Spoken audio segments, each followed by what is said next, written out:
Que el Señor les bendiga. Yo el martes les decía que íbamos a hablar de volver a lo sencillo, de volver a la simpleza del Señor, de encontrarnos con Él como se debería. Fíjese que cuando Dios manda los 10 mandamientos, ya se recuerda usted con Moisés, Él baja con los 10 mandamientos. Ya sabemos todo lo que pasó, pero Él le presenta los 10 mandamientos a la comunidad. Los estudiosos y todos los fariseos, digamos, los sacerdotes, todos los que se encargaban de dirigir al pueblo, pensaron hacerlo un poco más sencillo. Para que entendiera el hombre, poner lo que sí se podía hacer y lo que no se podía hacer. Entonces, fíjese, de los 10 mandamientos que Dios nos dio, ellos sacaron 613 leyes. ¿Oyó? De 10 mandamientos que eran, ellos sacaron 613 leyes. 248 cosas que sí se podían hacer y 365 que no se podían hacer. De esta forma es por lo que nosotros escuchamos que en el Nuevo Testamento aún dice la ley que no se puede hacer, dice la ley que no se puede caminar más de 70 pasos, dice la ley que tienes que hacer, dice, y toda la ley decía esto, y uno dice, la ley realmente eran los 10 mandamientos. Cuando Jesús empieza su vida pública, empieza a decirnos a nosotros que Él va a darle plenitud a todo. O sea, todo lo va a hacer efectivo, todo lo va a hacer mejor, todo lo va a hacer de acuerdo a lo que el Padre quiere para nosotros.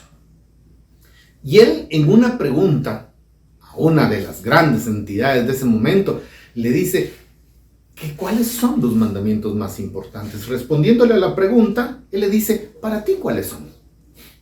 Y Él da 2. Amar a Dios sobre todas las cosas y a tu prójimo como a ti mismo. Sencillo. Y esas son 2 mandamientos, diríamos nosotros, que encierran todo.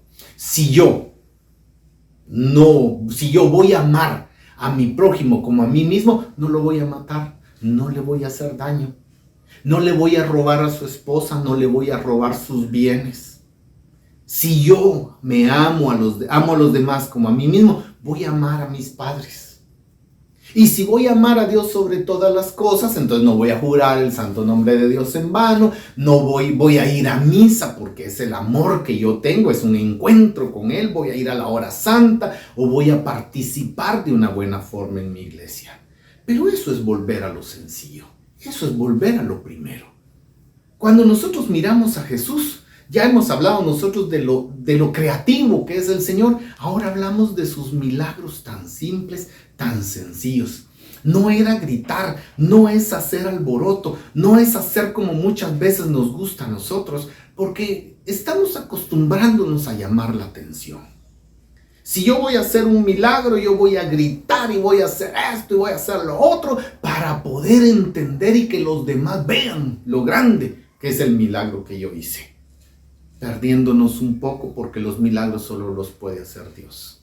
Si la Virgen intercede por los milagros, no los hace ella. Ahora imagínense nosotros quiénes somos para hacer milagros. Cuando nosotros estamos acostumbrándonos un poquito al Señor, tenemos que entender que el sentido de la vida dentro de la iglesia es servir al prójimo, es amar al prójimo, hacerle la vida más fácil al prójimo, no complicárnosla, no hacerle más difícil a los pequeños la vida dentro de la iglesia.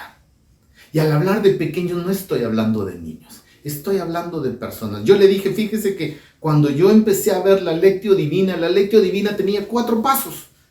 De repente hubo alguien que le puso 7, otro 8 y otra 14 pasos. Digo, se le van a olvidar. Mejor regrese a los 4 primeros y ahí llévelos, porque si no usted lo va a poder hacer solo si lo tiene escrito o si ya tiene la capacidad y se le quedó de memoria. ¿Sí? Por eso es que nosotros vemos, mire, la sencillez, el rosario, ahora con sus 20 misterios, es un resumen del Evangelio. Son los 20 momentos más importantes del Evangelio. Si usted se logra aprender los 20 misterios, usted lo que está haciendo es el resumen del evangelio, de los 4 evangelios. Por eso le digo yo, a veces nosotros solitos nos la queremos complicar.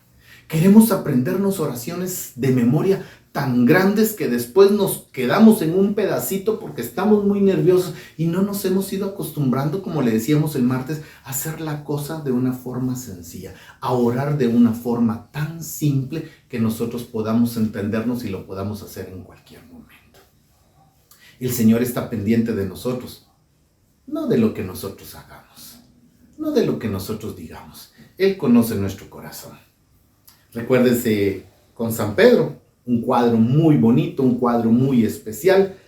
Usted se recuerda, Pedro negó 3 veces a Jesús y después Jesús se lo lleva aparte. Fíjese, este momento Jesús no azareó a Pedro enfrente de todos, sino que se lo llevó aparte y le preguntó: Pedro, ¿me amas? Pedro, emocionado en ese momento, contestó: sí, Señor, tú sabes que te amo. Y le da la instrucción: apacienta mis ovejas. Pedro, ¿me amas? Mire, ya me imagino yo que Pedro ya iba pensando las cosas, ¿verdad? Sí, Señor, te amo. Pero la siguiente Pedro nos deja algo muy claro. En la tercera vez que le pregunta a Jesús, Pedro le contesta: sí, Señor, tú sabes que te quiero, tú sabes que te amo. El Señor sabe lo que nosotros tenemos en nuestro corazón. Lo decimos para que al decirlo nosotros, nuestra mente sea vaciada de ese problema porque se lo hemos dejado a Él. La sencillez, la simpleza, está lo bonito. Si usted tiene un rosario de pitita, de lazo, de cáñamo o de bolitas de plástico, no se preocupe, va a servir lo mismo que un rosario de oro. Y yo le aseguro esto, que usted va con su rosario de bolitas, de cuentas, como se llama, cuentas de plástico, y usted no se va a preocupar si se lo roban. Pero si usted carga un rosario de oro, va a andar preocupado por si se lo roban o si se le cae. Por eso es que yo le digo, ame lo sencillo como Dios amó lo sencillo, como Jesús nos enseña en lo sencillo. Jesús no buscó especialistas. Mire, con Jesús en sus 12 apóstoles no había ningún doctor de la ley, no habían fariseos, no habían escribas. ¿Sabe? A veces nosotros nos contradice eso, nos contraría entender que Jesús buscó en lo más simple. ¿Sabe por qué lo pienso yo que lo hizo? Porque Él vio el corazón y las posibilidades que a veces uno, cuando menos se preocupan por el qué dirán, va a poder dar más de todo. Acérquese al Señor, hágalo de corazón y de una forma sencilla, porque eso es lo que el Señor le va a agradar, eso es lo que el Señor le va a decir. No complique usted a sus hermanos, mire, no castigue usted verbalmente a otras personas. Fíjate que yo no pude ir a misa, te vas a ir al infierno. No, ¿quién es usted para estar viendo si se va o no se va? Mejor ayúdelo, porque no está siguiendo. Mira, querés que te pase a traer, querés que te ayude, querés que te haga las cosas más sencillas. Si usted está dentro de la iglesia, acompaña a los demás, no solo a los de que van a la iglesia. ¿Sabe por qué? Porque Jesús lo dijo. Si tú ayudas al que te ayudó, se lo estoy parafraseando, si tú ayudas al que te ayudó, de nada te va a servir. Si tú ayudas a los que están contigo, si tú dices buenas cosas a los que están contigo, de nada te va a servir porque ellos también van a hacer eso. Hazlo por las personas que están afuera y eso va a dar fruto. Así que tenemos un reto, hacer las cosas sencillas, amar a los demás, amar a Dios sobre todas las cosas, pero más que nunca, volver a lo sencillo.